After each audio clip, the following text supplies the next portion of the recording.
নমস্কার, সুপ্রভাত। শুরু করছি আমাদের আজকের প্রতিদিনের রবীন্দ্রনাথ। আজকের অনুষ্ঠান হৃদয় রবীন্দ্রনাথ, চেতনায় নজরুল। আজ ঐশ্বরিক প্রতিভা সম্পন্ন কবি কাজী নজরুল ইসলামের মৃত্যুদিন। তাই তার কথা স্মরণ করে এবং রবীন্দ্রনাথকে স্মরণ করে আমাদের করে সবার হৃদয়ে রবীন্দ্রনাথ, চেতনাতে নজরুল। যতই আসুক বিঘ্ন বিপদ, হাওয়া হোক প্রতিকূল, এক হাতে বাজে অগ্নিবীণা, কণ্ঠে গীতাঞ্জলি, হাজার সূর্য চোখের তারায় আমরা যে পথ চলি। আজকের এই অনুষ্ঠানে আমরা যে শিল্পীকে পেয়েছি, আমাদের ভীষণ প্রিয় মানুষ, শ্রদ্ধার মানুষ, অলোক রায়চৌধুরী। আজকে অলোকদার কাছ থেকে আমি প্রচুর গল্প শুনবো এই আশা নিয়ে এসেছি, কেননা অলোকদা মানেই এনসাইক্লোপিডিয়া। অলোকদা, আপনার লেখা পড়লাম, স্টেটসম্যানের লেখা অসাধারণ। তো একটা কথা বলি, অলোকদা মানে আমি বলি এনসাইক্লোপিডিয়া, তার কারণ এতটা যে কোনো বিষয় নিয়ে অলোকদা কথা বলতে পারেন। আমার মনে হয় অলোকদার গান যেমন শুনি চুপ করে আমরা, ঠিক সেরকম তার কথাও শুনতে পারি।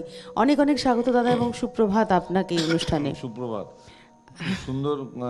এই ভূপেন হাজারিকার গানটার উল্লেখ করলে একটু গেয়ে দি দু লাইন। হ্যাঁ, একদম। কিন্তু আমাদের সঙ্গে শিল্পীদের একটু পরিচয় করিয়ে নিই। নিশ্চয়ই নিশ্চয়ই। কিবোর্ডে রয়েছেন দেবাশিস, আর তবলায় রয়েছেন মৃগাঙ্ক, সঙ্গে রয়েছেন আপনারা, সঙ্গে রয়েছেন ক্যামেরায় আমাদের ভাইরা, আর অবশ্যই আজকে আমার পোশাক সৌজন্যে আবরণ এক্সক্লুসিভস। শুরু করি আমরা অনুষ্ঠান একেবারে। এখানে শিবদাসদার লেখা, শিবদাস বন্দ্যোপাধ্যায় লেখা। সবার হৃদয়ে রবীন্দ্রনাথ, চেতনাতে নজরুল। যতই আসুক বিঘ্ন বিপদ, হাওয়া হোক প্রতিকূল, এক হাতে তার অগ্নিবীণা, এক হাতে বাজে অগ্নিবীণা, কণ্ঠে গীতাঞ্জলি, হাজার সূর্য চোখের তারায় আমরা যে পথ চলি। সবার হৃদয়ে রবীন্দ্রনাথ, চেতনাতে নজরুল। খুব সুন্দর গান, মরমী গান। অলোকদা, একটা কথা বলি, আমরা যারা অনুষ্ঠানটা দেখছি প্রত্যেকের জন্যই বলি, যে এটা আমার নিজের একটা মনে হয়েছে, যে রবীন্দ্রনাথ ঠাকুরকে কাজী নজরুল ইসলাম ভীষণভাবে শ্রদ্ধা করতেন। তিনি অগ্রজ বলেই মানতেন তাকে, এবং জন্ম মৃত্যু দিনের হিসেবে রবীন্দ্রনাথের বৈশাখে জন্ম, কাজী সাহেবের হচ্ছে জন্ম জ্যৈষ্ঠ মাসে, মৃত্যু রবীন্দ্রনাথ ঠাকুরের শ্রাবণে, কাজী সাহেবের মৃত্যু ভাদ্রতে। ঠিক এক মাসের অন্তরায় জন্ম এবং মৃত্যু। কি অসম্ভব কাছাকাছি দুজন মানুষ, এবং আমাদের কাছেরও ছিলেন ওরা। হ্যাঁ, এই গল্পটাও একটু শুনতে চাইবো। আসলে জোড়াসাঁকো ঠাকুর বাড়িতে রবীন্দ্রনাথের আসা মানেই কাজী নজরুল ইসলাম হানা মারতেন। হ্যাঁ, কারণ মানে যাবেনি, কখনো নিজে গিয়ে গান দেখিয়ে এসছেন, কখনো রবীন্দ্রনাথের গানের যে রসগান তৈরি করেছেন উনি রঞ্জিত রায়কে নিয়ে গিয়ে শুনিয়ে এসছেন। বিশেষ করে রবীন্দ্র প্রয়াণের পরে ওনার ওই যে ঘুমাইতে দাও শ্রান্ত রবিরে যে গান, আশা করি সুস্মিতা একদিন গাইবে এখানে নজরুলের অনুষ্ঠানে। আর অকৃত্রিম শ্রদ্ধা ছিল। আর রবীন্দ্রনাথ তো পাগল বলে রাখতেন কাজী নজরুল ইসলামকে, আর বলতেন যে প্রতিভাধর হিসেবে সে হচ্ছে ক্ষণজন্মা। তার কারণ কোনো তুলনা না। রবীন্দ্রনাথ যেখানে কম বেশি ধরো 2500, 2200 থেকে 2500-এর মধ্যে তার গানের সংখ্যা, সেখানে নজরুল ইসলামের গান ওই সামান্য সময়ের পরিধির মধ্যে তার গান 4000। হ্যাঁ, এবং তার মধ্যে রকমারি গান। ধরো যখন বেহেমিয়ান জীবনযাপন করছেন, লেটোর দলে যখন ঘুরে বেড়াচ্ছেন, তখন প্রচুর গান, 4 লাইনের গান, 6 লাইনের গান, অর্ডারি গান। তারপরে যখন জীবনের প্রায় উপান্তে যখন গ্রামোফোন কোম্পানিতে উনি কাজ করছেন, তখন অর্ডারি গান। হ্যাঁ, বলা হচ্ছে করো, লিখে দিচ্ছেন। তারপরে জামশেদি গজল, যেটা ওনার একটা গজলাঙ্গের গান, যেখানে আরবি ফার্সি দূরপ্রাচ্য মধ্যপ্রাচ্যের শব্দগুলো ঢুকে যাচ্ছে, সেইটা একটা ফেজ।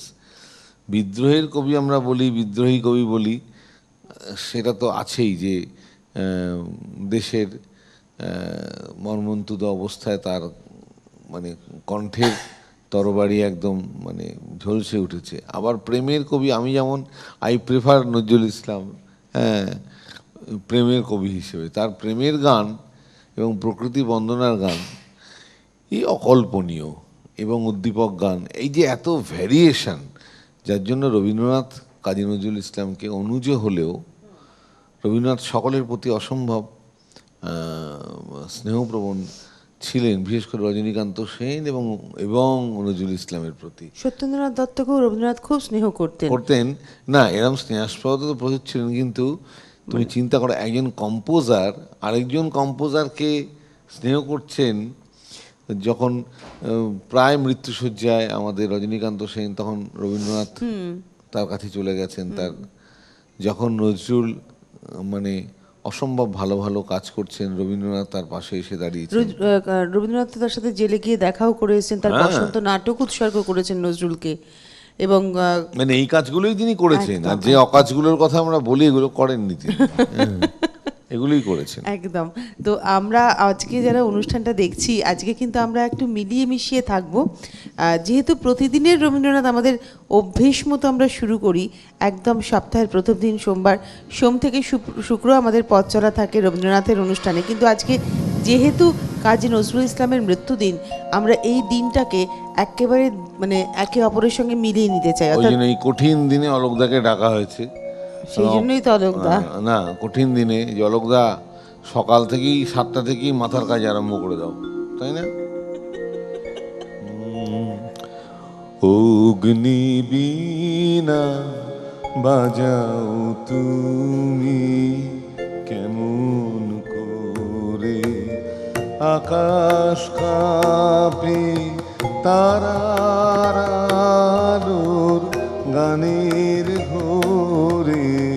অগ্নি বীণা বাজাও তুমি কেমন করে, আকাশ কাঁপে তারার আলোর গানের ঘোরে। অগ্নি বীণা বাজাও তুমি কেমন করে।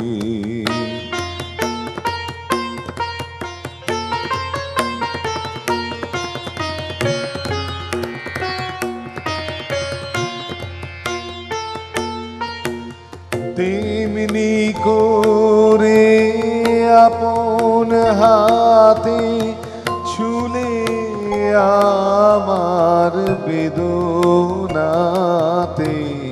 তেমনি করে আপন হাতে ছুলে আমার বেদনাতে, নূতন সৃষ্টি জাগলো বুঝি জীবন পরে। অগ্নি বীণা বাজাও তুমি কেমন করে।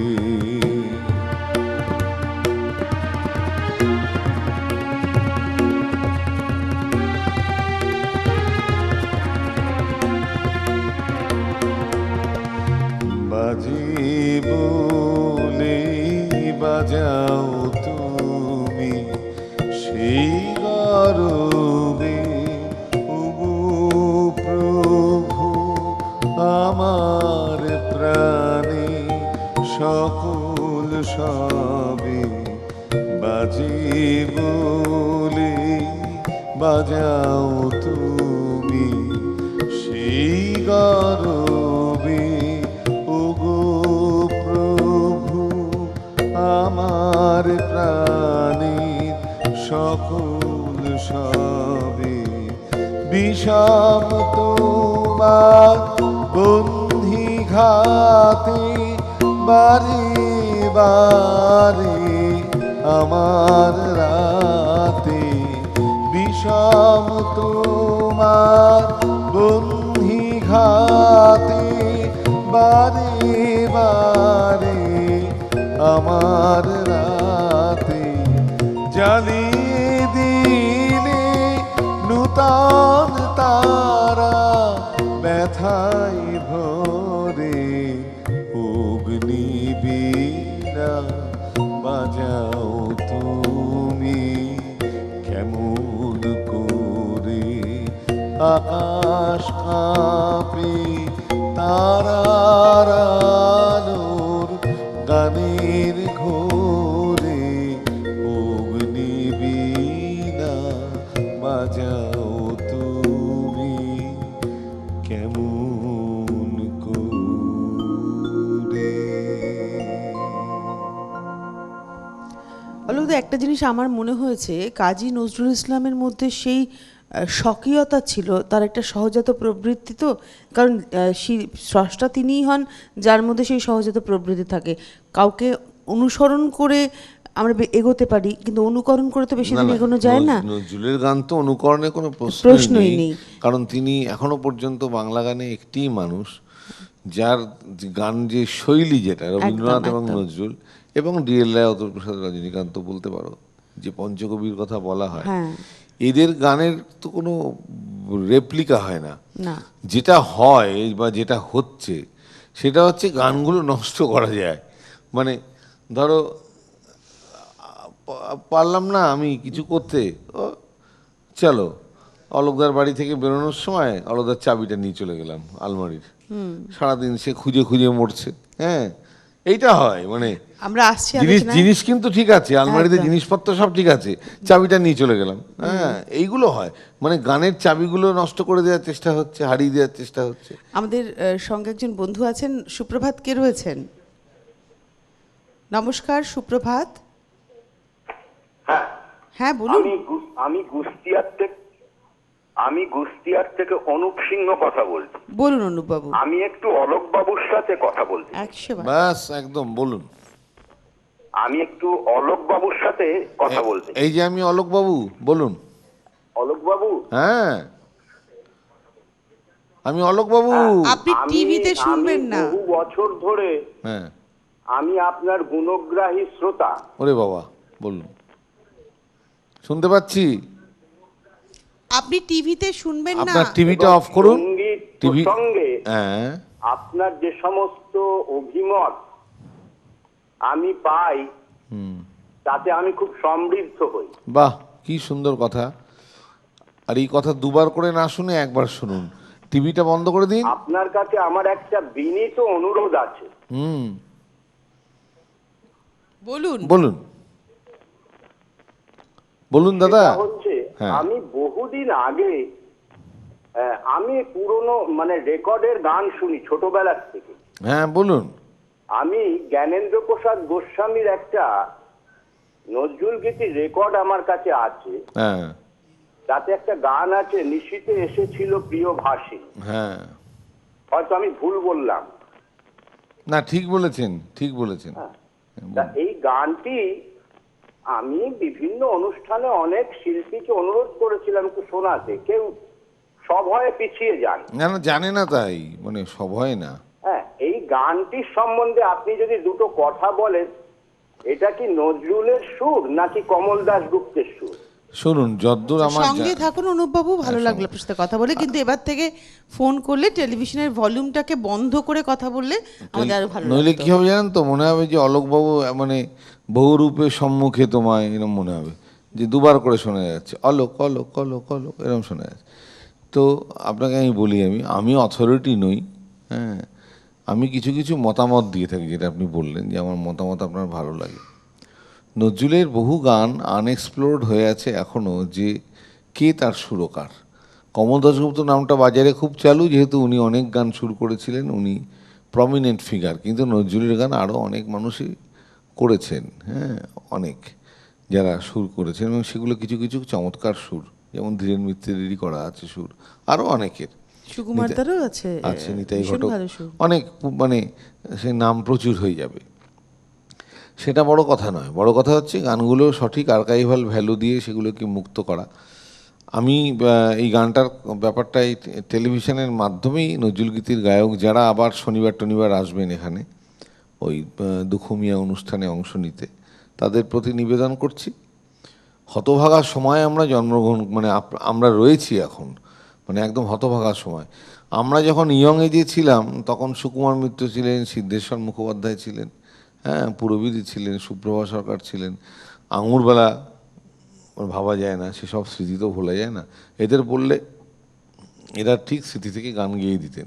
কিন্তু এখন আমরা যারা আছি তারা ওই বললাম না চাবি নিয়ে বেরিয়ে যাওয়ার মানুষ। হ্যাঁ, অলোকদা তো ভালো গান গাইছে, চল বেটা হারমোনিয়ামে দুটো রিড ভেঙে দে। হ্যাঁ, মানে কনস্ট্রাকটিভ কিছু নেই, যার ফলে এগুলো নিয়ে আর কাজ হচ্ছে না। কিন্তু আমি সুস্মিতা টুস্মিতা এদের প্রত্যেক, আজকেও সুস্মিতার সঙ্গে আমার দেখা হতে পারে। আমরা পরীক্ষা নিচ্ছি এখন কলকাতা বিশ্ববিদ্যালয়ের গানের সব পরীক্ষা টরীক্ষাগুলো আজকেও আছে, তাদের কাছে পৌঁছে দেবো আপনার অনুরোধ। আর আজকে কিন্তু আমি রবীন্দ্রনাথের গান, এরা খুব কঠিন পরিস্থিতিতে ফেলেছে আমাকে, বলে যাবে নজরুলের কথা, গাইতে হবে রবীন্দ্রনাথের গান, ওই জন্যে আমাকে ডেকে নিয়ে এসছে। এরা বিপদে পড়লেই এদের কাজ হচ্ছে আমাকে। আমরা জানি তো আপনি ত্রাতা। ত্রাতা না, ত্রাতা। আমি কালকেই বোম্বে থেকে এসছি, এই বোম্বেতে খুব বৃষ্টি, পরশুদিন রাত্রিবেলা অনুষ্ঠান ছিল, বললো যে এখানে রাত্রি 10টার পরে, শনিবার রাত্রি 10টার পরে বোম্বের লাইভ শুরু হয়, সেটা অন্য লাইভ, খাওয়া দাওয়া, বেড়ানো, বিচে ঘুরে বেড়ানো, বিদেশের মতো। গান বাজনা কেউ শোনে না, 10টা পর্যন্ত শুনবে, তারপর যেই হও আর কেউ শুনবে না। কিন্তু আমার অনুষ্ঠানে 11:30 পর্যন্ত লোকজন ছিল, 1.5 ঘন্টা তাদের থেকে আমি চুরি করে নিয়েছিলাম। তো টায়ার্ড খুব, শরীরটা বিশেষ ঠিকঠাক নেই, তবু আমাকে খুঁজে খুঁজে তনুশ্রী ম্যাডাম যেমন যেমন বলবে তেমন তেমন রবীন্দ্রসঙ্গীত বলবে, সে নজরুলের কথা আর গাইতে হবে রবীন্দ্রনাথের কথা। কি অদ্ভুত ব্যাপার বলুন তো। আমি তো শুনবো অলোকদা আপনার থেকে। আমাদের সঙ্গে আরেকজন বন্ধু রয়েছেন। নমস্কার, কে রয়েছেন? আমি মুক্তিদি বলছি। হ্যাঁ দিদি বলুন। আচ্ছা, একটা কথা আমার বলবার ছিল, দুখুমিয়ার দিন বলতে গিয়ে পারলাম না, ফোনে পাইনি। নজরুলের গান তো সে বলার নয়, কিছু বলে আমার মতন ছোট মানুষ বলে কোনো লাভ নেই একেবারে, সেসব তো আছেই। আচ্ছা, আপনারা একটু রাজনীতির কথায় গিয়েছিলেন সেদিন, একটু সামান্য গিয়েছিলেন। আমার একটা বক্তব্য হচ্ছে, নজরুল যে জেলে গিয়েছিলেন, জেল খাটতে হয়েছিল এবং ব্রিটিশদের যে অত্যাচার সহ্য করেছিলেন, শুধু তাই নয়, নিজে সহ্য করেছেন যাকে বলে হাসি মুখে, ওটা কিছু নয় এইভাবে, এবং তার সঙ্গে যারা ছিল তাদের অনুপ্রাণিত করেছিলেন, তাদের কষ্টকে লাঘব করবার জন্য কি প্রচন্ড চেষ্টা করেছিলেন। এইগুলো শোনারও তো একটু দরকার ছিল, একটু সবাইকার জানার দরকার ছিল। আমি তো কিছুই জানি না, আপনারা একটু বলে দিলে আমরা একটু জানতে পারি আসলে কিভাবে সেই জীবনটাকে কি সুন্দরভাবে এগিয়ে নিয়ে গিয়েছিলেন এবং সবাইকে অনুপ্রাণিত করে। ধন্যবাদ মুক্তিদি। সেদিনকে আমি একটু শুরু করেছিলাম, আসলে শুরু করেছিলাম মানে কি বলুন তো, আমরা ছুঁয়ে গিয়েছিলাম। আপনি যেটা বলছেন, কাজী সাহেব ভীষণ আমুদে মানুষ ছিলেন। তিনি মানে হাসি ঠাট্টা মশকরা করে একদম জমাট করে রাখতে পারতেন জায়গাটিকে। তো যার ফলে জেলেও তিনি সেভাবেই থেকেছেন। কিন্তু তার তখন জেলে, এবং আপনি যেটা বলছেন, আমি যেটা বলেছিলাম অলোকদা, যে কাজী সাহেব মানে সক্রিয়ভাবে অংশগ্রহণ করেছিলেন এই যে দেশের, তখন যখন স্বাধীনতা আন্দোলন চলছিল তিনি সক্রিয়ভাবে অংশগ্রহণ করেছিলেন। এবং সম্ভবত 1925 কিংবা 27, আমি সালটা এই মুহূর্তে আমার মনে নেই, তিনি একটি লেবার স্বরাজ পার্টি গঠন করলেন। কারণ মহাত্মা গান্ধীর সঙ্গে তার হুগলিতে দেখা হলো এবং মহাত্মা গান্ধী তার কবিতায় তার আবৃত্তি শুনে এবং তার কণ্ঠে গান শুনে আপ্লুত হয়ে গিয়েছিলেন এবং তাকে একের পর এক অনুরোধও করেছিলেন। কিন্তু কাজী সাহেব মহাত্মা গান্ধীর সঙ্গে আলাপ হওয়ার পর এটা বুঝেছিল যে শুধু ওই চরকা কেটে আর খাদির কাপড় তৈরি করে স্বাধীনতা আসবে না, রবীন্দ্রনাথও বুঝেছিলেন। কারণ স্বরাজ দরকার, এটা রবীন্দ্রনাথ বলেছেন, যেদিনকে আমরা স্বরাজ কথাটার মানে বুঝতে পারবো সেদিনই হবে দেশের প্রকৃত স্বাধীনতা, এটা রবীন্দ্রনাথ ঠাকুরও বলেছিলেন। তো আমরা একটু গানে যাই আবার। দেখেছো কোথায় এনে ফেলে দিল আমাকে।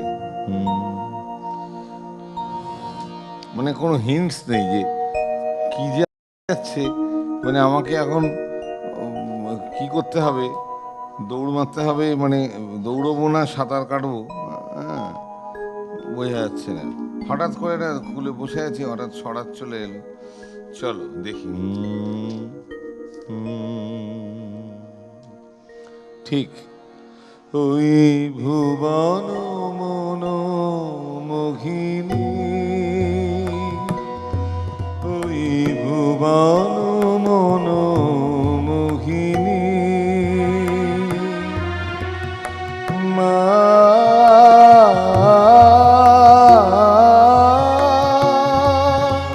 ভুবন মন মোহিনী,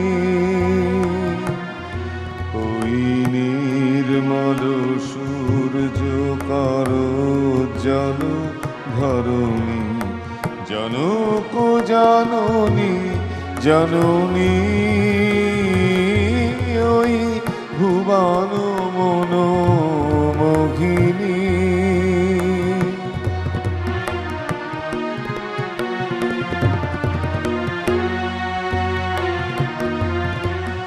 নীল সিন্ধু জল ধৌত চরণ তাল, অনিল বিকম্পিত শ্যামল অঞ্চল, অম্বর চুম্বিত ভালো হিমাচল, শুভ্র তুষার কিরীটিনী, ওই ভুবন মন মোহিনী।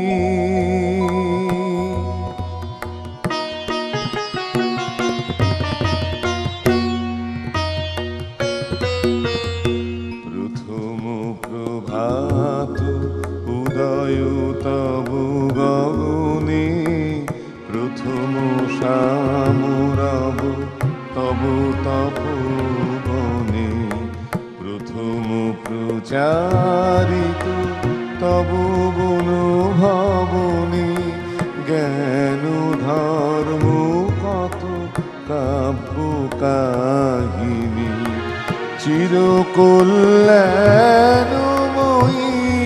তুমি ধন্য, দেশ বিদেশে বিতরিছ অন্ন, জাহ্নবী যমুনা বিগলিত করুণা, পুণ্য পীযুষ স্তন্য বাহিনী, ভুবন মন মোহিনী,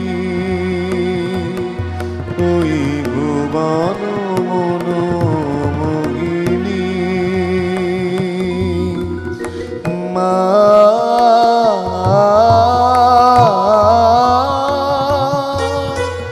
ভুবন মন মোহিনী। রবীন্দ্রনাথ ঠাকুরের স্বদেশ ভাবনার সঙ্গে কাজী নজরুল ইসলামের স্বদেশ ভাবনাকে অনেকটা মিলে যেত।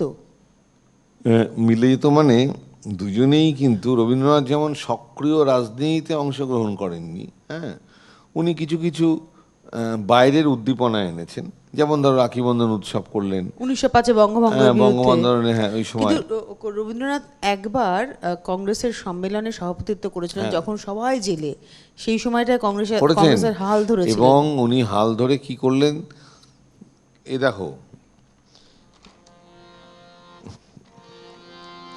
গিয়ে দেখলেন যে কংগ্রেসের মধ্যে অন্তঃসার শূন্য লোকজনের সংখ্যাই বেশি, তাই বলছেন উনি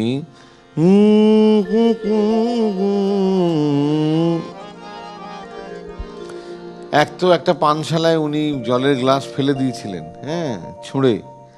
আমায় বলো না গাহিতে বলো না, সেই সূত্রে গাওয়ায় কি মানে কোলাহল, হ্যাঁ, গানটা তো শুনেছো, যে গানের মধ্যে প্রতিবাদ রয়েছে। কিন্তু এই গানটা দেখো, তখন কংগ্রেসের যে আবেদন নিবেদন নীতি ছিল ব্রিটিশদের প্রতি, উনি সেটা একদম মানতে পারেননি। তাই কি বলছেন দেখো, আপনি নামাও কলঙ্ক পসরা, জিও না পরের দ্বার, পরের পায়ে ধরে মান ভিক্ষা করা, সকল ভিক্ষার ছাড়, দাও দাও বলে পরের পিছু পিছু কাঁদিয়া বেড়ালে মেলে না তো কিছু, প্রাণ পেতে চাও মান পেতে চাও, প্রাণ আগে করো দান, তবু পারিনে সপিতে প্রাণ, পলে পলে মরি সেও ভালো, সহি পদে পদে অপমান, তবু পারিনে সপিতে প্রাণ। এইখানে মিল নজরুল আর রবীন্দ্রনাথের, যে সব করব বেটা নিজের প্রাণ দেব না। সারা পৃথিবীময় এখন যে সন্ত্রাসের যে রাজনীতি, কি বলা হচ্ছে, তুমি নিজেকেই একটা বোমা তৈরি করে ফেলো, যাকে আমরা বলছি মানব বোমা। আগে তো অকুতোভয় ছিল, এত ছিল না মানুষ। আগে দূর থেকে বোমা মারতো, দূর থেকে বন্দুক মারতো, দূর থেকে ক্ষেপণাস্ত্র। এখন এমন সন্ত্রাসবাদের চেহারা হয়েছে যে নিজেকেই একটা তুমি বোমা তৈরি করে ফেলো, করে ঢুকে যাও, গিয়ে নিজেকে ফাটিয়ে দাও। যদি দাও তাহলে তুমি ওই ভগবান বা আল্লাহ বা যাই হোক বা আমাদের যে শ্বাস, তার পাশে গিয়ে পা দোলাতে পারবে, বসে বসে পাঁচিলে বসে, হ্যাঁ, গল্প করতে পারবে। এই মানে আসল ব্যাপারটা এটাই বোঝানো হয়েছে যে তুমি একদম তার পাশে বসে তার কাঁধে হাত রেখে আলু কাবলি খাবে, পেয়ারা খাবে, হ্যাঁ, মেয়েদের দিকে তাকিয়ে গল্প দেখবে কারা ভালো। এই জিনিসটা, এই ইজমটা বুঝিয়ে দিয়েছে, মানে দিয়েছে বলেই আজকে এই সন্ত্রাসবাদ। এবার তুমি এটাকে পজিটিভ ওয়েতে দেখো, যদি দেখো, এটা রবীন্দ্রনাথ বলেছেন যে সব করছো, প্রাণ পেতে চাও, মান পেতে চাও, প্রাণ আগে করো দান। যেটা ক্ষুদিরামরা সবাই করেছিলেন, যে নিজের জীবন তুচ্ছ, একটা সাহেব, একটা অত্যাচারী সাহেবকে যদি আমি মারতে পারি তবে দেশবাসীর অনেক শৃঙ্খল মুক্ত হলো। সেই চিন্তাটা তৎকালীন কংগ্রেস লিডারের মধ্যে ছিল না। এই জন্য রবীন্দ্রনাথ এবং নজরুল বারবার বলেছেন যে জাতপাত নিয়ে এত তোমাদের, এবং কাজী নজরুল ইসলামকে জাতের কিন্তু নামে বজ্জাতি সব জাত জালিয়াত খেলছে জুয়া, ছুলেই তোর জাত যাবে, জাত ছেলের হাতে নয়। তো এই সব করছো কেন? এইগুলোকে আগে আপনি দু লাইন করে শোনাতেও পারেন, কিন্তু না, আজকে নজরুলগীতি করবো না, দেখা যাক না। তোমরা যেভাবে আজকে আমাকে বেকায়দায় ফেলেছো, আমি তোমাদের ফেলতে পারি কিনা। আমি রবীন্দ্রনাথের গানই করবো, হ্যাঁ, বলবে নজরুলের কথা, কিন্তু রবীন্দ্রনাথের পরিপূরক কি আছে দেখি। আমাদের সঙ্গে কোনো বন্ধু রয়েছেন? নমস্কার, কে রয়েছেন? নমস্কার, হ্যাঁ, আমি বিষ্ণুবোধ চক্রবর্তী নয়ডা থেকে বলছি। বলুন নমস্কার, দাদা, নমস্কার। আপনাদের অনুষ্ঠানটা খুবই ভালো লাগছে, এবং এই যে ওই ভুবন মনোমোহিনী গানটা শুনলাম, অপূর্ব অপূর্ব। ধন্যবাদ। মানে হ্যাটস অফ টু অলোক দা, একদম। আপনি নিয়মিত দেখেন আমাদের প্রতিদিনের রবীন্দ্রনাথ? দেখি। তা আমি একটা রিকোয়েস্ট করব, বলুন। কেন চেয়ে আছো তোমায় এই গানটা শোনাতে। আচ্ছা, শোনাচ্ছি একদম। নিশ্চয়ই। ভালো থাকুন, ভালো থাকুন। মানে খুব সুন্দর করে উনি বললেন, শুধুমাত্র মানে রিকোয়েস্টটুকু আমার ভালো লাগলো।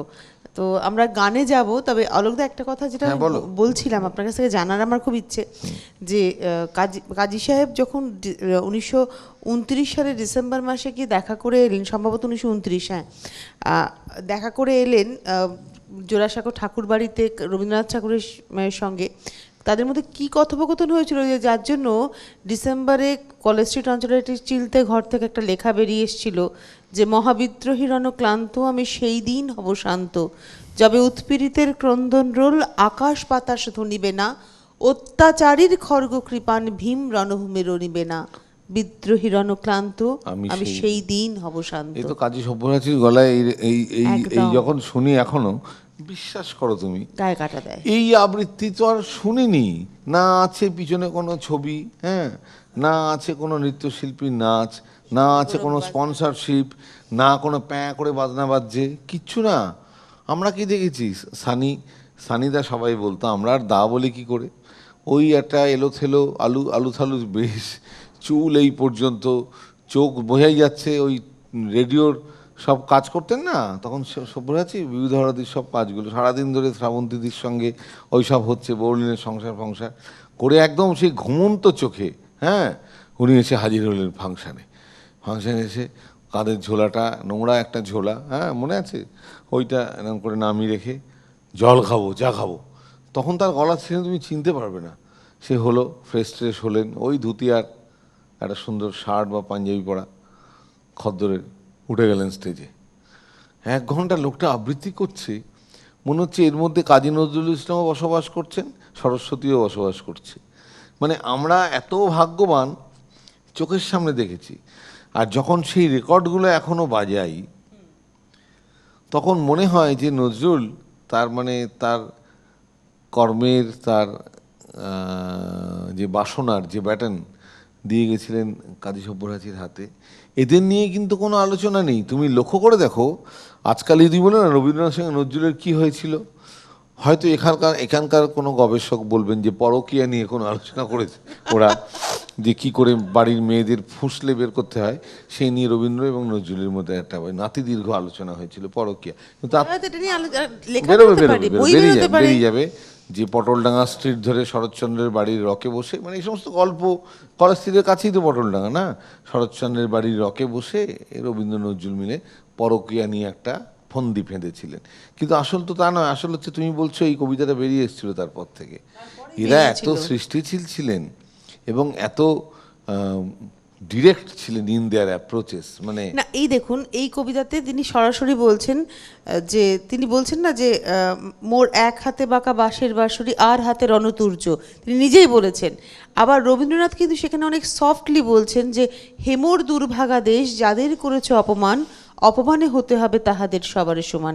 এই যে পার্থক্যটা দুজনের অ্যাপ্রোচে, পথে নেমে এটা কত বড় কাজ করেছিল। যেমন বাংলার মাটি বাংলার জল কাজ করেছিল, যেমন কারারই লৌহ কপাট কাজ করেছিল। সবসময় যে তোমাকে ফোরফ্রন্টে নেমে আইন অমান্য করতে হবে, পুলিশের গাড়িতে উঠে পড়ে টাটা করতে করতে বেরিয়ে যেতে হবে, তার কোনো মানে নেই। হ্যাঁ, ছবি তোলার জন্যই ওগুলো একদম। টিভি ক্যামেরা কখন আসবে, তখন পিছনে একটা পুলিশ বাড়ি মারবে, তখন গাড়িতে উঠে এই হচ্ছে তোমার মানে রাজনৈতিক তোমার একটা মানে অসম্ভব একটা, এটাই তুমি সাফল্য। কিন্তু এরা তা করেননি, এরা হচ্ছে মুখে গান জুগিয়ে দিয়েছে। দাদাজি এই গানটার কথা বললেন,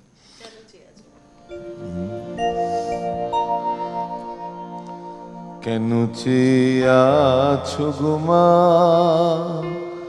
মুখ পানে, কেন চেয়ে আছো গো মা মুখ পানে, কেন চেয়ে আছো গো মা, এরা চাহে না তোমার, চাহে না যে আপন মায়ের নাগি জানে, এরা তোমায় কিছু দেবে না, দেবে না, মিথ্যা কাগে শুধু কত কি ভানে, কেন চেয়ে আছো গো মা মুখ পানে, কেন চেয়ে আছো গো মা।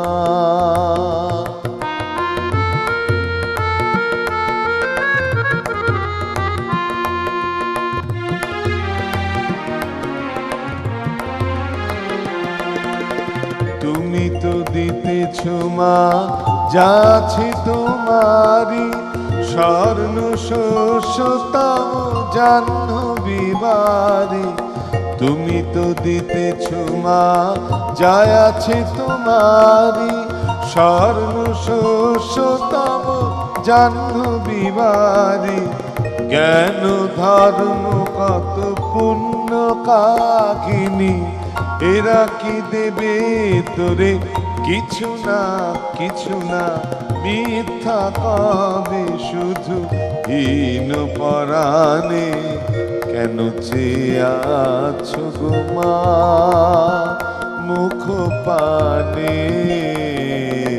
কেন চেয়ে আছো গো মা।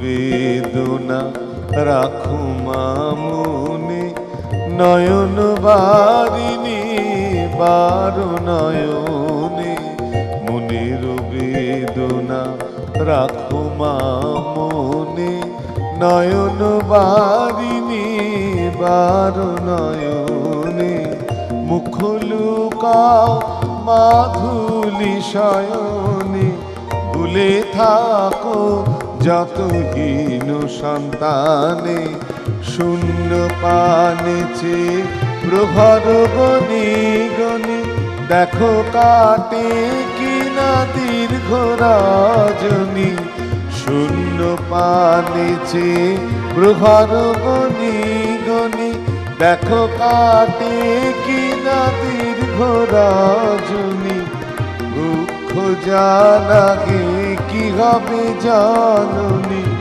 নির্মম চেতনা হীন পাষাণে কেন চেয়ে আছো গো মা মুখ পানে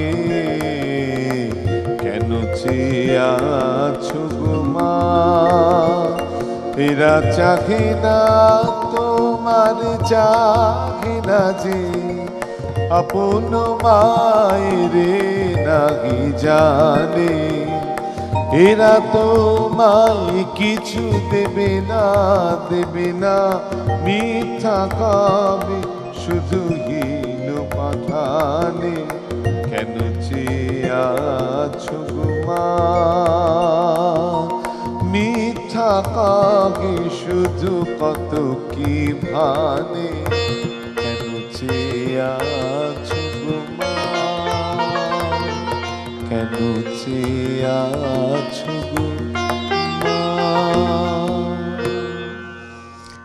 এই গানটা শুনলেই আমার কেন জানি না ঋত্বিক ঘটকের সেই মানে ছবির পিকচারাইজেশনটা চোখের সামনে ভাসে। দেবব্রত বিশ্বাসের হ্যাঁ, অসম্ভব অসম্ভব গান। দেবব্রত বিশ্বাসের জন্মদিন কিছুদিন আগে আমরা পার করে এসেছি। বেশ কিছু মানুষের জন্মদিন আমরা পার করেছি, একই সঙ্গে আমরা সৌমিত্রের জন্মদিনও পেয়েছিলাম সেই সময়। যাই হোক, আমাদের সঙ্গে মনে হয় বন্ধু রয়েছেন। সুপ্রভাত, কে রয়েছেন? সুপ্রভাত। হ্যাঁ, কে বলছেন? ম্যাডাম। হ্যাঁ, আশিস দা। সুপ্রভাত অলোক বাবু। নমস্কার।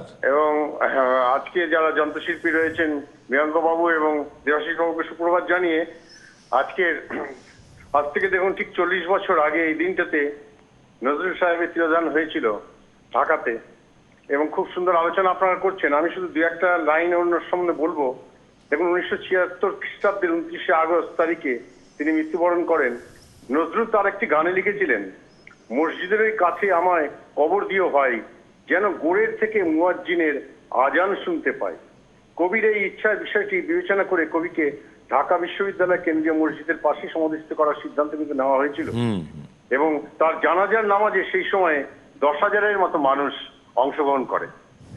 ভীষণ ভালো লাগছে আপনাদের আলোচনা। আমি একটি গানে শুধু অনুরোধ করবো অলোকবাবুকে, জানি না আজকের দিনের জন্য সুটেবল হবে কিনা, যেহেতু রবীন্দ্রসঙ্গীত আপনি গাইছেন।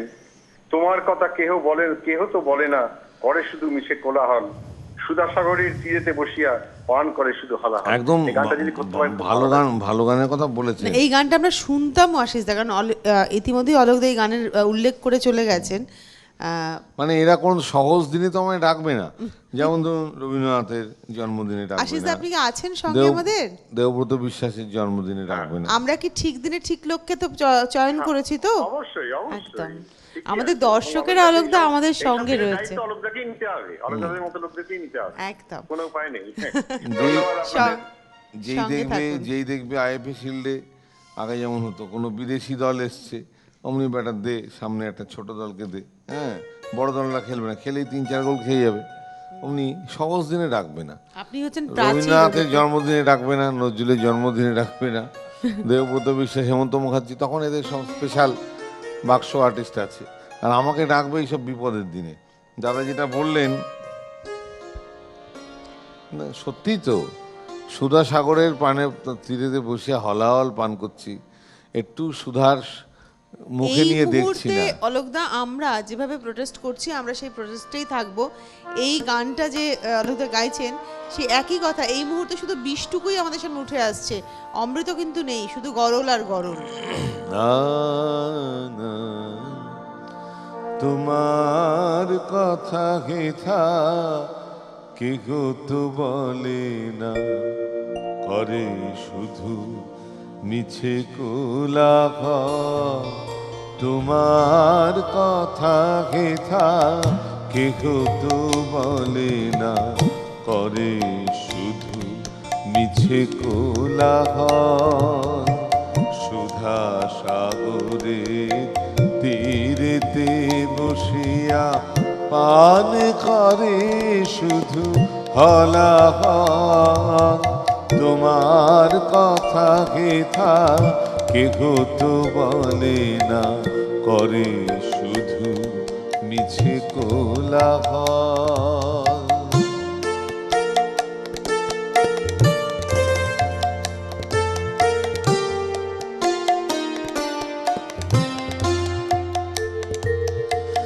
আপনি কেটেছে আপনার মূল, না জানে সাঁতার নাহি পায় কুল।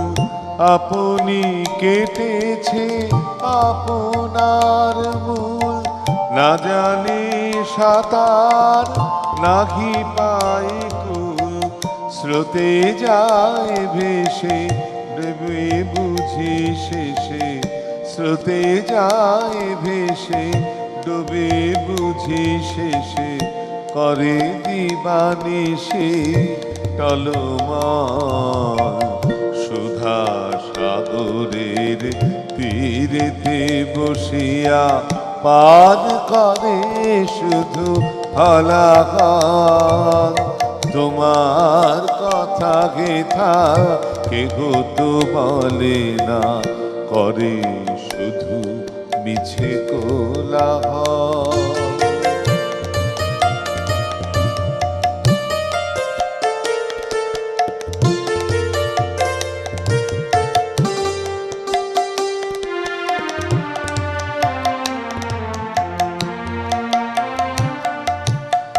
আমি কোথা যাব কাহারে শুধাবো, নিয়ে যাই সবে টানিয়া।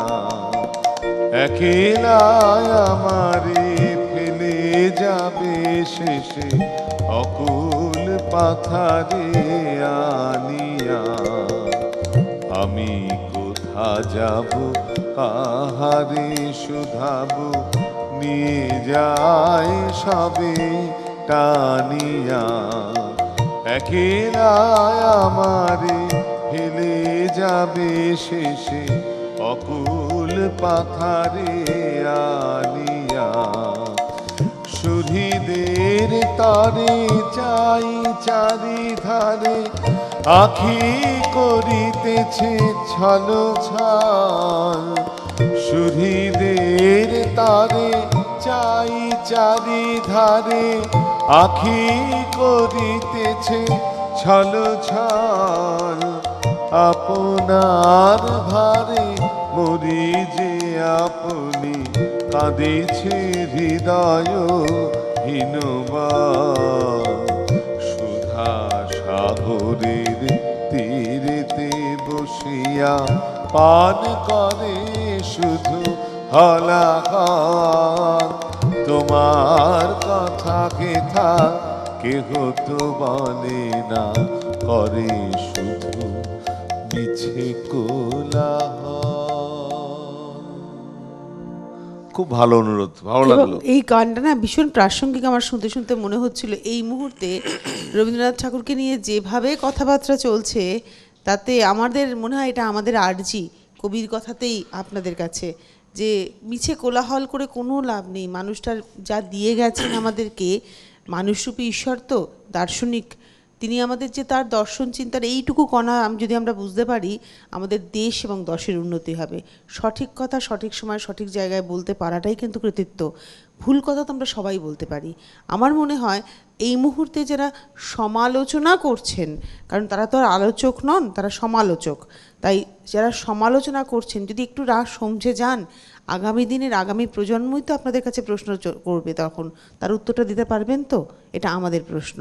আমার মনে হয় অলোকদা, দেখুন এর থেকে তো ভালোভাবে আর কিছুভাবে বলা যায় না। আমার মনে হয় আমরা যথেষ্ট সংযতভাবে ভদ্রভাবে বললাম যে অনেক হয়েছে এই কাদা ঘাটাঘাটি, আর নয়।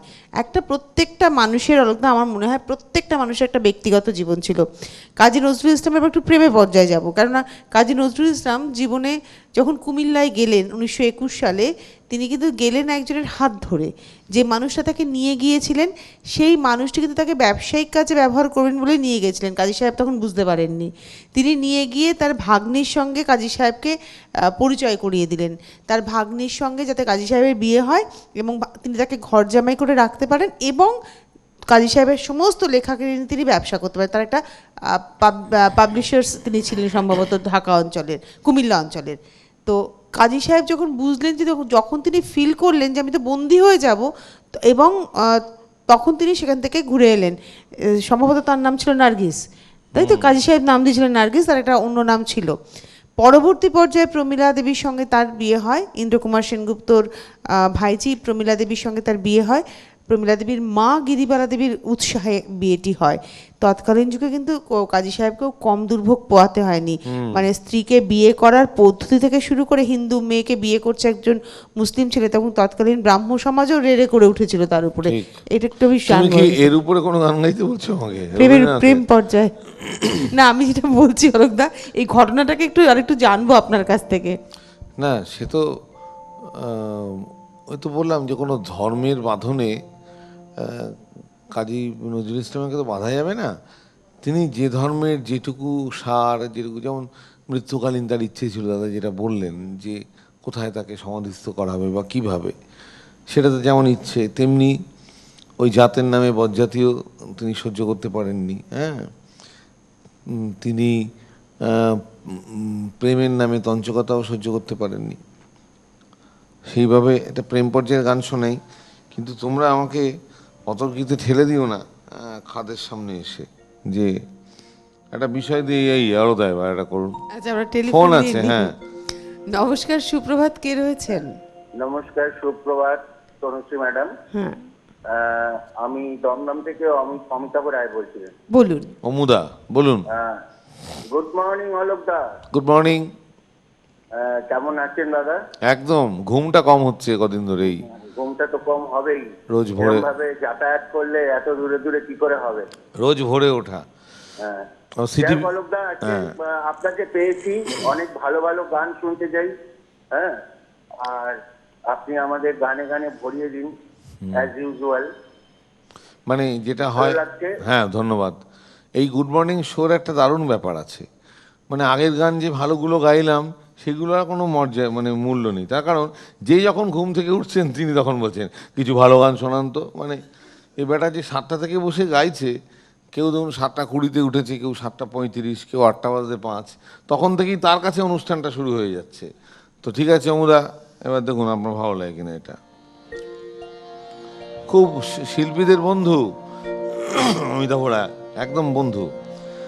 দিবস রজনী আমি যেন কার আশায় আশায় থাকি, দিবস রজনী আমি যেন কার আশায় আশায় থাকি, তাই চমকিত মন চকিত শ্রবণ তৃষিত আকুল আখি, দিবস রজনী আমি যেন কার আশায় আশায় থাকি।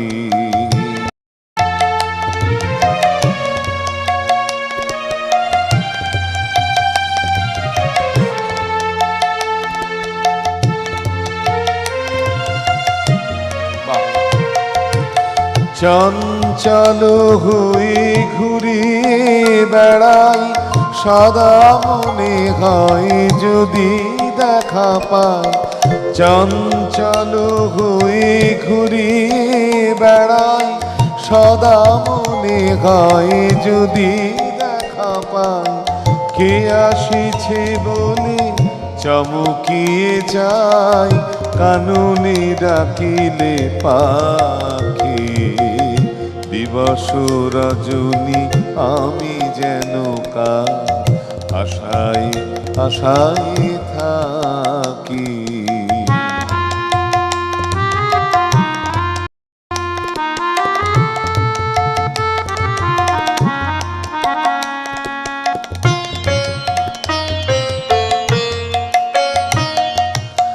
জাগরণে তারে না দেখিতে পাই, থাকি স্বপনের আশে।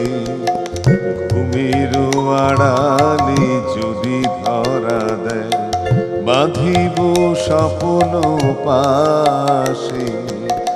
এত ভালোবাসি এত যারে চাই, মনে হয় না তো সে যে কাছে নাই। এত ভালোবাসি এত যারে চাই, মনে হয় না তো সে যে কাছে নাই। যেন এ বাসনা ব্যাকুল আবেগে তাহারে আনিবে ডাকি। দিবস রজনী আমি যেন কার আশায় আশায় থাকি। দিবস রজনী আমি যেন কার আশায় আশায় থাকি। দেখছেন প্রতিদিনের রবীন্দ্রনাথ। আজকের বিষয় সবার হৃদয় রবীন্দ্রনাথ, চেতনাদের নজরুল। তো এই নিয়ে আমাদের আজকের আলোচনা। আমাদের সঙ্গে রয়েছেন অলোক রায়চৌধুরী। অলোকদা থাকা মানে হাসি ঠাট্টা মজায় অনেক কিছু জেনে নেওয়া। আমরা গল্প করি, মজা করি, সব করি, কিন্তু তার মধ্যে থেকে অলোকদা অনেক তথ্য দেন, যে তথ্যগুলো কিন্তু আমাদের মতো মানুষদের আগামী দিনে কাজ করতে অনেক সুবিধা করে দেয়। তো অলোকদাকে আরেকবারও স্বাগত জানাবো কিবোর্ডে দেবাশিসকে এবং তবলায় মৃগাঙ্ককে। আর অবশ্যই ধন্যবাদ জানাবো আবরণকে। আজকে আমার পোশাক সৌজন্যে আবরণ এক্সক্লুসিভস, আবরণ বলে রঙিন প্রতিদিন আবরণকে সঙ্গে নিন। আর আমরা আজকে যে দুজন মানুষকে নিয়ে কথা বলছি, তারা দুজনেই ভীষণ রঙিন মানুষ। কাজী নজরুল ইসলাম এবং রবীন্দ্রনাথ ঠাকুর দুজনেই কিন্তু ভীষণ রঙিন। আমাদের এক দর্শক শ্রোতা বন্ধু রাবেয়াদির ফোন অনেকদিন পাই না। রাবেয়াদি একটা সুন্দর লেখা আমাকে পাঠিয়েছিলেন, তাতে বলেছিলেন যে গ্লোবকে যদি আমরা ঘোরাই তাকে ভীষণভাবে রঙিন দেখায়। গ্লোব যখন ঘোরায় তখন কাজী সাহেবের ব্যাপারটাও তাই। আপনারা যেদিক থেকেই দেখি না কেন কাজী নজরুল ইসলামকে, বিদ্রোহ বলি, প্রেম বলি, সব দিকেই কাজী নজরুল ইসলাম ভীষণ রঙিন। কথাটা কিন্তু রবীন্দ্রনাথের ক্ষেত্রে ভীষণ প্রাসঙ্গিক।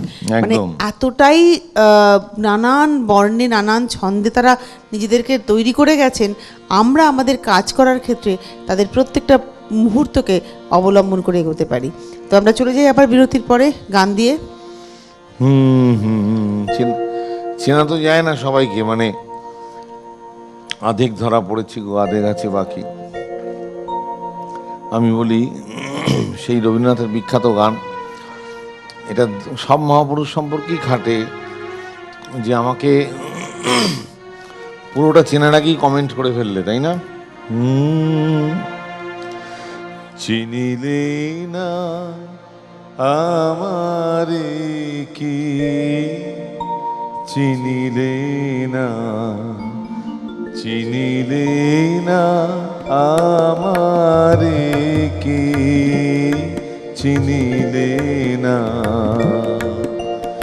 দীপহারা কোণে আমি ছিনু অন্য মনে, দীপহারা কোণে আমি ছিনু অন্য মনে।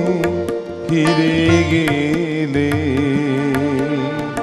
কারিও না দেখি, চিনিলে না, চিনিলে না আমারে কি, চিনিলে না।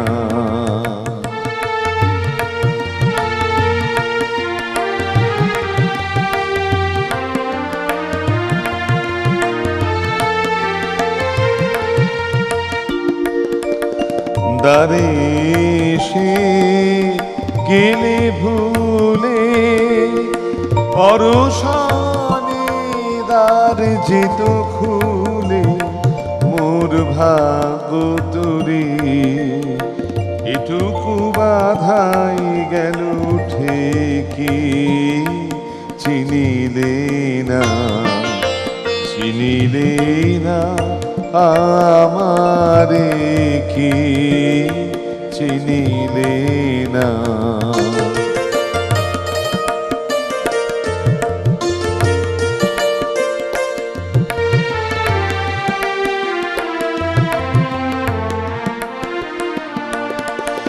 ঝড়ের রাতের ছিল প্রহর গনি হাই শুনি নাই রথের ধ্বনি তব রথের ধ্বনি গুরু গুরু গর্জনে কাপি বক্ষ ধরিয়াছিল চাপি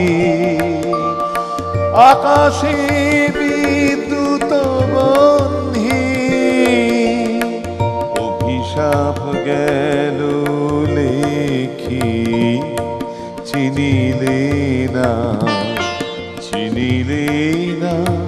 আমারে কি চিনিলে না। দেখো, তুমি বলার আগে আমি বলছি, গতকাল বললাম তো খুব টায়ার্ড ছিলাম, একদিনের মধ্যে ওই অত দূর যাওয়া, বোম্বেতে গান টান করে আসা, তো জাঁকিয়ে বেশ ঘুমো ভাবছি, এমন সময় স্বাগতা লক্ষ্মীর ফোন। হ্যাঁ, স্বাগতাকে জিজ্ঞেস না করেই বলে দিই, হ্যাঁ, স্বাগতা আমার ভীষণ মানে ভালো ছোট বোন, বন্ধু, এক্সচেঞ্জ অফ ভিউজ এগুলো হয়।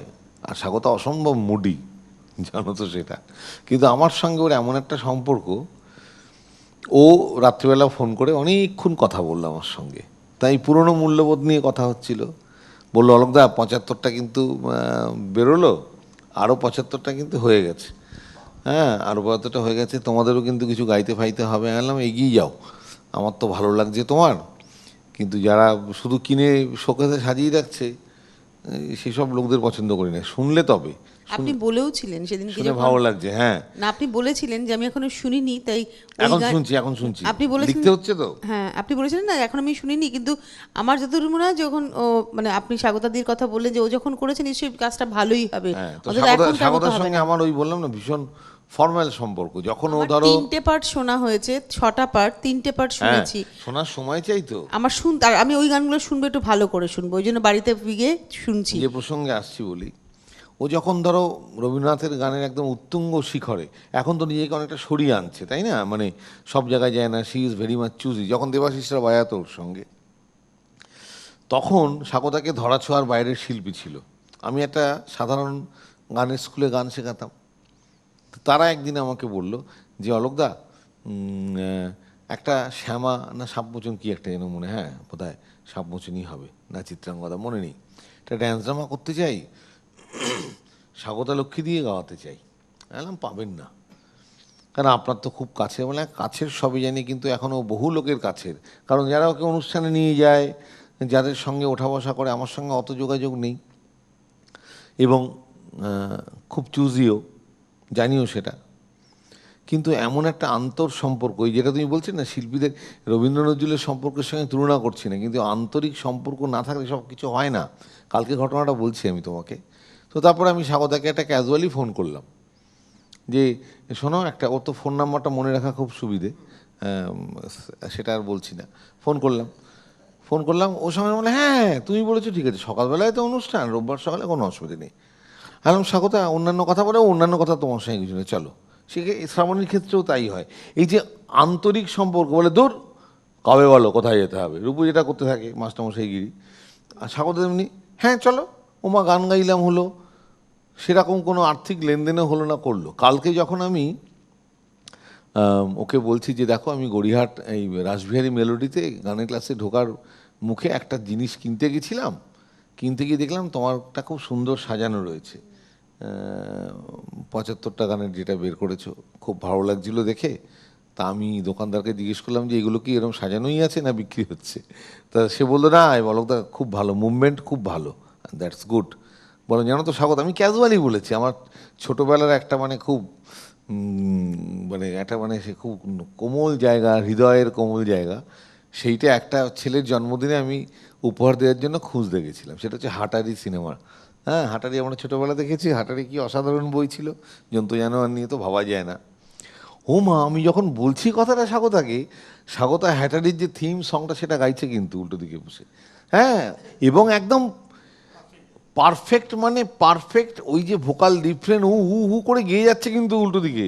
বলে তুমি আমায় কি কথা মনে করিয়ে দিলে অলোকদা, আহারে সেই ছোটবেলা ফিরিয়ে দিলে। এটাই হচ্ছে ঘটনা। এই যে মূল্যবোধটাও ঠিক এই রকম। তুমি যে কোথা থেকে কিসে পৌঁছে যাচ্ছ তুমি ইউ নেভার নো। আমার কোনো অনুষ্ঠান হলে আমার বলতে খুব গর্ববোধ হয়, চিত্রলেখা চৌধুরীর পূর্বাদাম এই এক সপ্তাহের মধ্যে ঘটেছে। এরা ফোন করে আমাকে মানে সাধুবাদ দিচ্ছেন আর রাগও দেখাচ্ছেন, পূর্বাদ দিতে, হ্যাঁ আসিস না, মানে সত্যি আসা উচিত। কিন্তু এই যে মানুষগুলোর কাছ থেকে কিংবদন্তি সমান মানুষ, আমি তো কিংবদন্তি মনে করি, এরা যে মন দিয়ে শুনছেন বা তাদের মতামত জানাচ্ছেন। এই যে স্বাগতকে কালকে হ্যাটারির কথা বলতে ও কিন্তু উল্টো দিকে গেয়ে যাচ্ছে বসে। এখন এইগুলোই হচ্ছে শিল্পের সৃষ্টিশীলতা। ইউ নেভার নো যে কোথায় তোমার জলটা যাবে, তাই না? ও যে পরের গানে কি বাজাবে ও জানে নাকি? ও ছাই জানে কিচ্ছু। আমি কি গান গাইবো আমিই জানি না। সেটা তো আমরাও জানি না কি গান হবে এরপরে, কিন্তু তুমি জানো না আমি জানি নাকি? এবার বল। আপনারা যদি ফোন করেন, ফোন করতে পারেন, তবে এবার আমরা একটু গানই শুনবো কিন্তু অলোকদা, এবার জানবো। মানে প্রডিউসারের তরফ থেকে এসছে এখন ওর কানে যে একটু গান চালাও, তাহলে ওই হাত দিয়ে সামনে আমার দেখাচ্ছে। কানেও কিছু নেই, দেখুন সামনে দিয়ে দেখিয়েছে। খুব সাদামাটা অনুষ্ঠান আমাদের কিন্তু।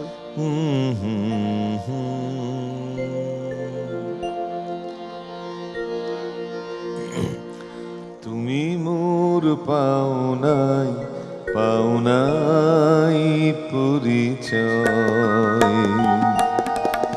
তুমি মোর পাওনাই পাওনাই পরিচয়, তুমি যারে জানো, তুমি যারে জানো, সে যে কেহ নয়, কেহ নয়, পাওনাই পাওনাই পরিচয়, তুমি মোর পাওনাই পাওনাই পরিচয়।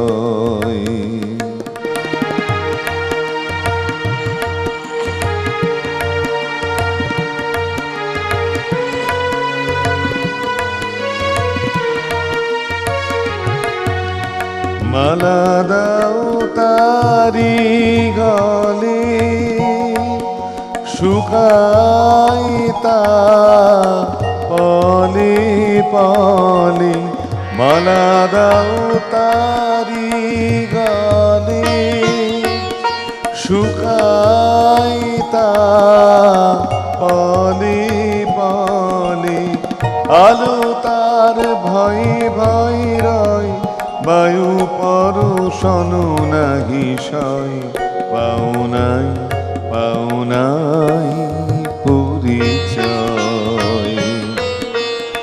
তুমি মোর পাওনাই পাওনাই পরিচয়।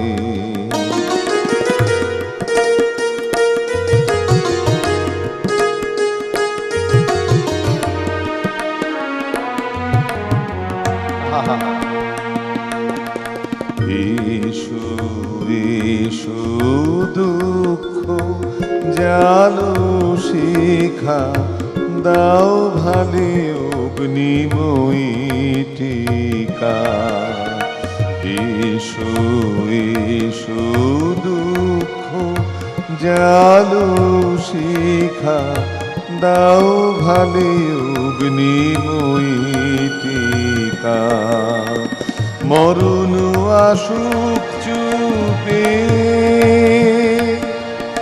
পরম প্রকাশ রূপে, সব আবরণ হোক হয় ঘুচুক সকল পরাজয়, পাওনায় পাওনায় পরিচয়। তুমি মোর পাওনায় পাওনায় পরিচয়, তুমি মোর পাওনায় পাওনায়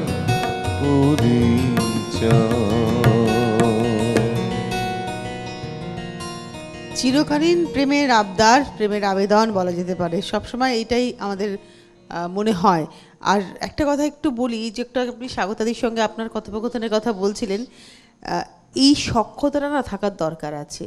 এই সখ্যতাটা না থাকলে আমার মনে হয় মানে কি বলবো, সৃষ্টিশীলতা কাজ করে না। শোনো, এটা একটা সখ্য ব্যাপার। থাকবে না কেন, সখ্যটা তৈরি করে নিতে হয়, এবং এটাই হচ্ছে সৃষ্টিশীলতার মূল। আমি নিয়ে নেবো টেলিফোনটা একটু। হ্যাঁ নাও, এটা খুব বড় কথা আমি তোমায় বলবো, নাও। সুপ্রভাত, কে রয়েছেন? নমস্কার, সুপ্রভাত। হ্যাঁ। হাওড়া থেকে শ্যামলী মৈত্র বলছি। বলুন দিদি। নজরুলের কথাই বলতে হয়, একই বৃন্তে দুটি কুসুম, রবীন্দ্র নজরুল। একদম। তো আজকের আলোচনা ভীষণ ভালো লাগছে। আর এই মাত্র যে বলছিলেন বাদাম চিত্রলেখা চৌধুরী, স্টিভেন কর্তৃপক্ষকে অনুরোধ জানাবো যে যদি ওদের মতো শিল্পীদের, কয়েক বছর আগেও কলা মন্দিরে শুনেছি পূর্বাদাম চিত্রলেখা চৌধুরীর গান, যদি আনা সম্ভব হয়। আমি বলবো শ্যামলীদি, হ্যাঁ বলুন।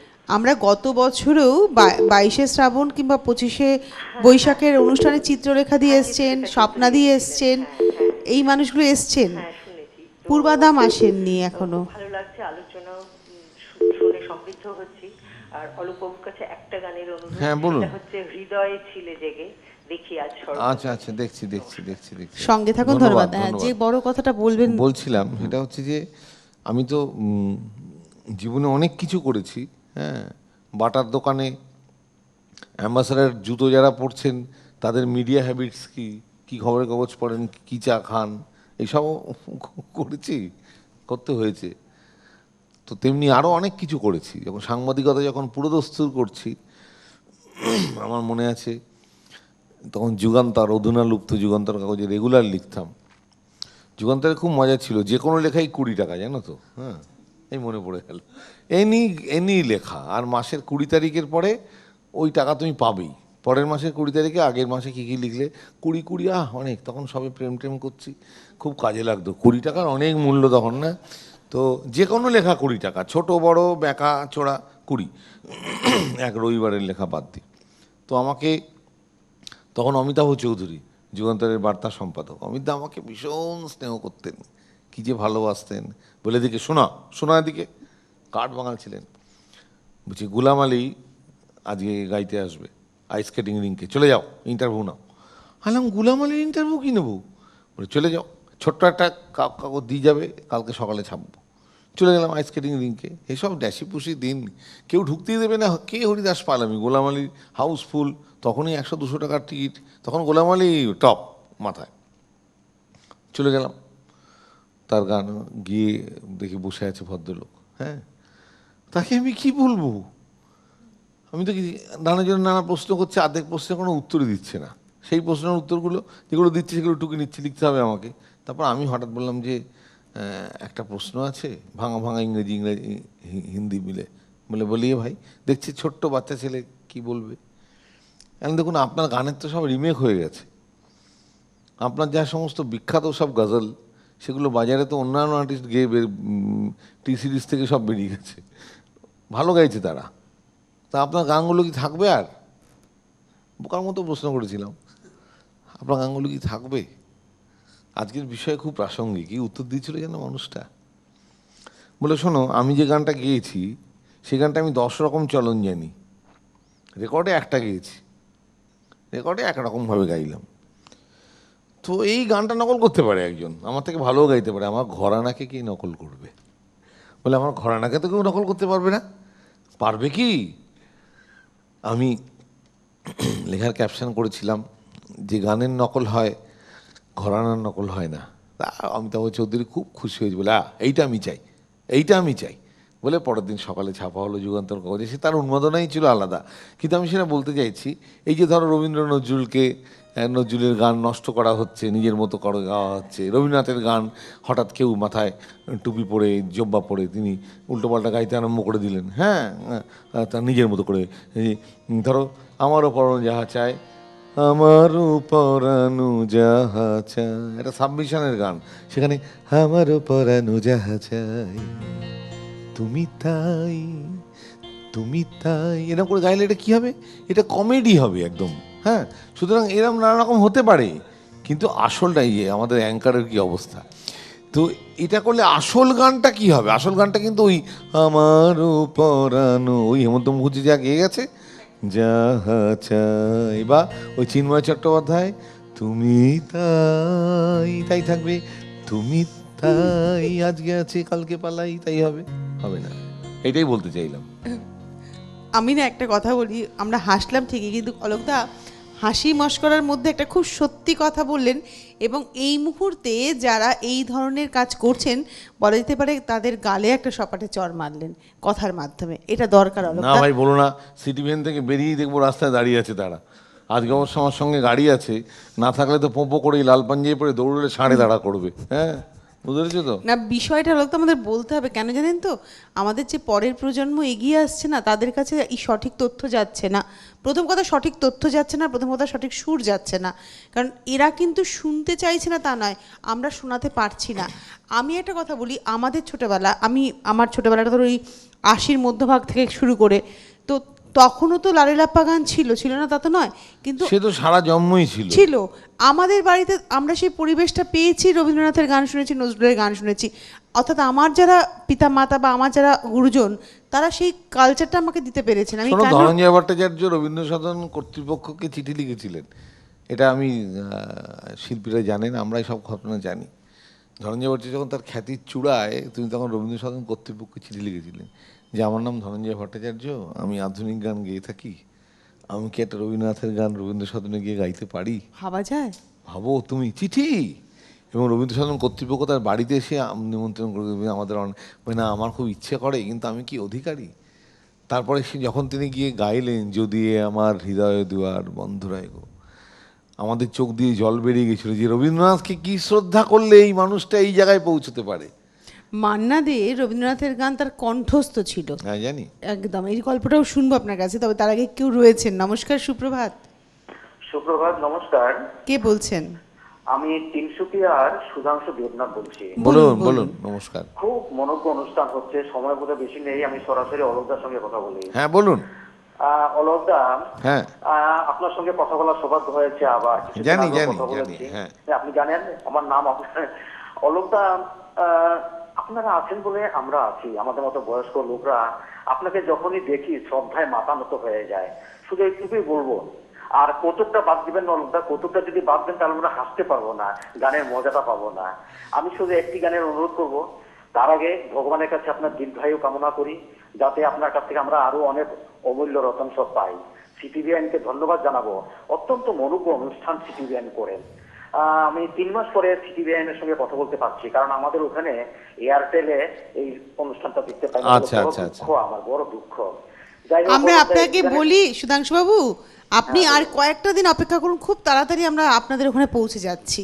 আমাদের চেষ্টা হচ্ছে। খুব ধন্যবাদ, আমার প্রাণটা ভরে যাবে।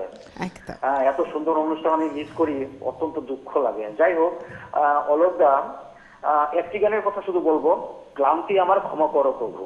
আচ্ছা করবো। একদম, অনেক ধন্যবাদ, অনেক ধন্যবাদ। কৃতজ্ঞ। সবার হৃদয়ে রবীন্দ্রনাথ, চেতনাতে নজরুল, এই হচ্ছে আজকে আমাদের বিষয়। আজ কাজী নজরুল ইসলামের মৃত্যুদিন, 40তম মৃত্যু দিবস। রায়চৌধুরী রয়েছেন আমাদের সঙ্গে, রয়েছেন দেবাশিস এবং রয়েছেন মৃগাঙ্ক। আমরা সকলে মিলে আবারও ফিরে এলাম। আর আজকে আমার পোশাক সৌজন্যে আবরণ এক্সক্লুসিভস। অলোকদা, একদম শেষের দিকে আমরা।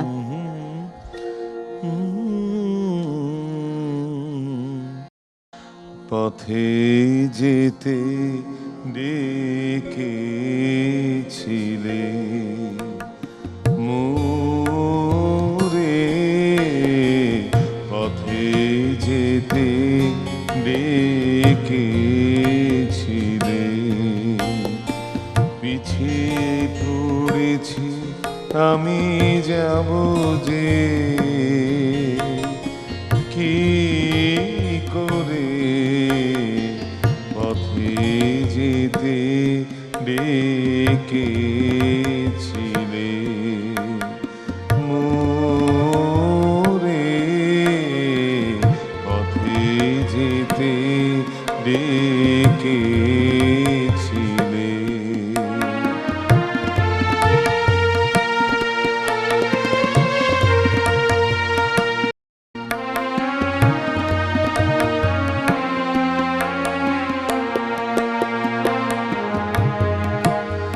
এসেছে নিবিড় নিশি, পথরেখা গেছে মিশি। এসেছে নিবিড় নিশি, পথরেখা গেছে মিশি। সাড়া দাও, সাড়া দাও, আধারের ঘোরে পথে যেতে ডেকেছিলে মোরে, পথে যেতে ডেকেছিলে।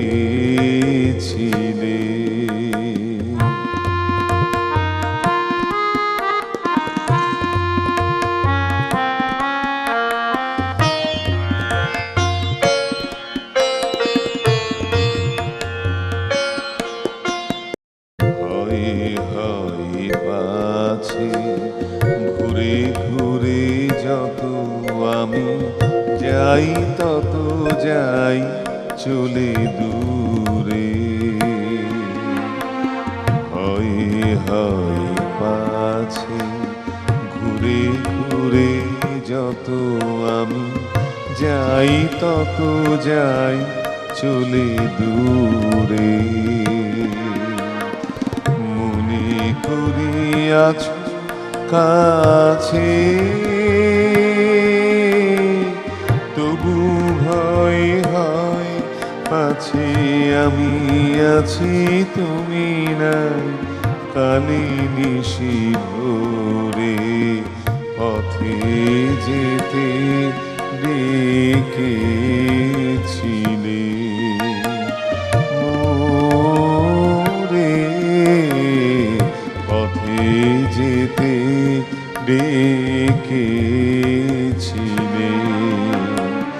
পিছিয়ে পড়েছি আমি যাব যে কি করে পথে যেতে ডেকেছিলে।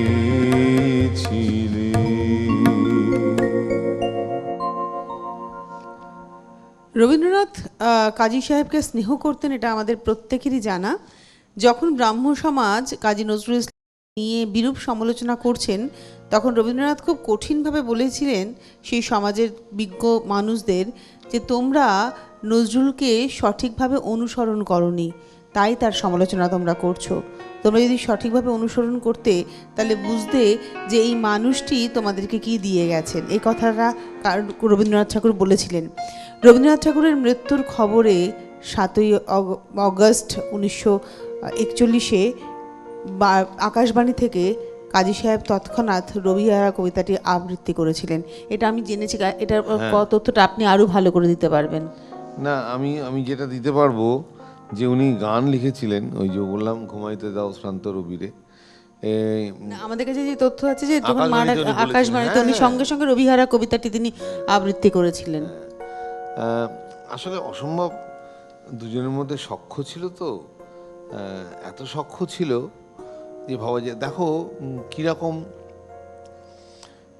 মিল হয়ে যায় মানুষের চিন্তা ভাবনার সঙ্গে। এই যেটা বলছিলাম যে ইউ নেভার নো, আজকে অনুষ্ঠান শুরু করেছিলাম কি গান দিয়ে, অগ্নিবীণা বাজাও তুমি কেমন করে। দেখো ঠিক তার অব্যবহিত আগের গানটাই হচ্ছে যেটা দিয়ে আমি শেষ করব। ক্লান্তি আমার ক্ষমা করো বাবু, দাদা বললেন গাইতে, পরে আরেকটা গান জানি। কিন্তু দেখো দুটো গানের মধ্যে একটা মিতালি আছে, আছে বলেই কিন্তু রবীন্দ্রনাথের পূজা পর্যায়ের 157 ক্লান্তি আমার 158 অগ্নিবীণা, মানে ওনার ভাবনাটা ওই সুপারসনিকের সঙ্গে কিন্তু মিশে গেছে। এগুলো বিশ্বাস করার দিন আসছে আস্তে এটা যে আস্তে। আপনি একটু আগে বলেন যে বিশ্বজোড়া ফাঁদ পেতেছ কেমন দি ফাঁকি, আধেক ধরা পড়েছি গো আধেক আছে বাকি। আবার কাজী সাহেব বলছেন যে তোমার মহাবিশ্বে প্রভু হারায় না হারায় তো না তো কিছু। এই কথা তো দুজনে একই কথা বলছেন। রবীন্দ্রনাথ বলছেন আছে দুঃখ আছে মৃত্যু, বিরহ দহন জাগে, তাই তো? আবার কাজী সাহেব বলছেন যে কর্মে যদি বিরাম না হয় শ্রান্তি তবে আসতো না, ফলবে ফসল নইলে নিখিল নয়ন নীরে ভাসতো না, আবার যদি না জন্মাবে মৃত্যুতে সে হাসতো না। দুজনেই কিন্তু মৃত্যুকে জয় করেছেন। মৃত্যু তাদের কাছে খুব একটা প্রাধান্য পায়নি, তারা জীবনকেই গুরুত্ব দিয়েছেন। আর সেই কথাই আমরা কিন্তু আজকের এই অনুষ্ঠান থেকে আপনাদের সামনে তুলে ধরার দুজনের চেষ্টা গানের করলাম। মধ্যেও মিল আছে। মিল আছে। যেমন ধরো নজরুল প্রভাত বিনা তবু বাজে বাজে, প্রভাত বিনা তবু বাজে, এখান থেকে যদি আরম্ভ করি, ধ্বনিল ভানু মধুর গম্ভীর। দেখছো দুজনের মিল কিরাম। আরেকদিন আসবো এই বিষয়ে। এইটাই তো আজকে দরকার ছিল অলোকদা। প্রভাত অম্বর মাঝে দিকে দিগন্তরে ভুবন মন্দিরে শান্তি সঙ্গীত বাজে বাজে, প্রভাত বিনা তব বাজে। একই আত্মা, একই আত্মা, দুটো আলাদা রূপ। তা একটু ছোট্ট করে দেখালাম। আজকে ঠিকই করে এসেছি নজরুলের গান গাইব না, আজকে প্রতিদিন রবীন্দ্রনাথ। তা আমি একটা কাজ করি, আর এই দুই ঠাকুরকে, দুই প্রাণের ঠাকুরকে একটু শ্রদ্ধা জানাই। ওগো আমার প্রাণের ঠাকুর, ওগো আমার, তোমার প্রেম তোমারে এমন করে, তোমার প্রেম তোমারে এমন করে করেছে নিষ্ঠুর, ওগো আমার প্রাণের ঠাকুর, ওগো আমার।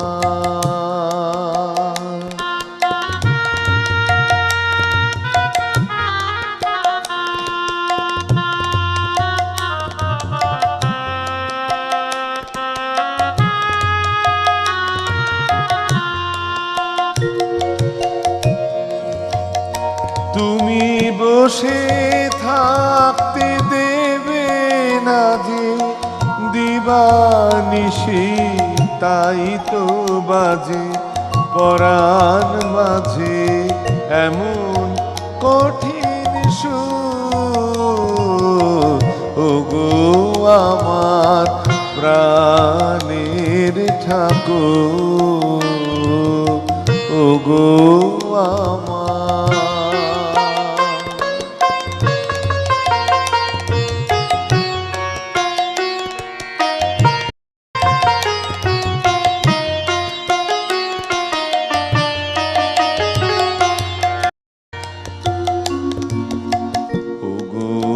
আমার প্রাণের ঠাকুর, তোমার লাগি দুঃখ আমার হয় যেন মধুর, ওগো আমার প্রাণের ঠাকুর, তোমার লাগি দুঃখ আমার হয় যেন মধুর, তোমার খোঁজা খোঁজায় মোরে, তোমার বেদন কাদায় ওরে, আরাম যাত করে কোথায় দূর, ওগো আমার প্রাণের ঠাকুর, ওগো আমার তোমার প্রেম তোমারে এমন করে করেছে নিষ্ঠুর, ওগো আমার প্রাণের ঠাকুর, ওগো আমার। 1941-এর 7ই আগস্ট কবিগুরুর প্রয়াণ। 1942-এর 9 জুলাই রেডিওতে নজরুল ইসলামের গান গাওয়ার কথা ঘোষণা করবেন। বাড়িতে প্রমীলা দেবী এবং তার মা গিরিবালা দেবী বসে আছেন রেডিওর সামনে। যে তখন কিন্তু কবির একটু একটু অসুখের লক্ষণ তারা দেখছেন, অসুবিধা হচ্ছে কবির কথা বলাতে, ভাবনা চিন্তা করাতে। বাড়িতে শাশুড়ি মা এবং স্ত্রী বসে আছেন যে ঠিক ঠিক হবে তো বিষয়টি। হঠাৎ ঘোষণা করলেন যে কাজী নজরুল ইসলাম অসুস্থ হয়ে পড়াতে তিনি আর গান গাইতে পাচ্ছেন না। এই ঘটনার পরে ওই সময়ের থেকে কিন্তু কাজী নজরুল ইসলাম স্তব্ধ হয়ে গেলেন। আমার নিজের মনে হয়েছে যে 1976-এ তিনি মারা যান, কিন্তু 1976-এ মারা গেলে এই যে বাংলাদেশের মুক্তিযুদ্ধ হয়েছিল, এই সময় যদি কবি সচল থাকতেন তাহলে আমরা আরো জ্বালাময়ী ভাষণ পেতাম, আরো অনেক কিছু পেতাম। এবং যখন ভাষা আন্দোলন হয়েছিল সেই সময় ওই যে মানুষের মৃত্যু, আমার মনে হয় এটাতেও কাজী সাহেবের তরফ থেকে আমরা আরো অনেক কিছু পেতাম। সেটা রবীন্দ্রনাথ ঠাকুরের ক্ষেত্রেও ভীষণ প্রাসঙ্গিক ছিল। কিন্তু একজন মানুষ ওই সময় চলে গেলেন 1942-এর পর থেকে, কিন্তু আলটিমেটলি কবির তো মৃত্যু হলো, একটা মানুষ বেঁচে থাকলেন, সৃষ্টিশীলতা নষ্ট হয়ে গেল। তো তার মধ্যে তিনি যা দিয়ে গেছেন, আমরা একটা জিনিস উপলব্ধি করতে পারি, দুই কবি বলে গেছেন সবার উপরে মানুষ সত্য, তার উপরে কোনো কিচ্ছু নেই। মানুষের মানবতাবোধই মানুষকে এগিয়ে নিয়ে যেতে পারে। আজকের এই অনুষ্ঠান থেকে এই মেসেজটাই আমাদের দেওয়ার ছিল। ভালো থাকবেন, ভালো রাখবেন। গান শুনতে শুনতে বিদায় নেব। অলোকদাকে অনেক ধন্যবাদ। ক্লান্তি আমার ক্ষমা করো প্রভু, পথে যদি পিছিয়ে পড়ি কভু, ক্লান্তি আমার ক্ষমা করো প্রভু। এই যে গিয়া থরো থরো কাঁপে আজি এমন তর, এই বেদনা ক্ষমা করো, ক্ষমা করো, ক্ষমা করো প্রভু। পথে যদি পিছিয়ে পড়ি প্রভু, ক্লান্তি আমার ক্ষমা করো প্রভু।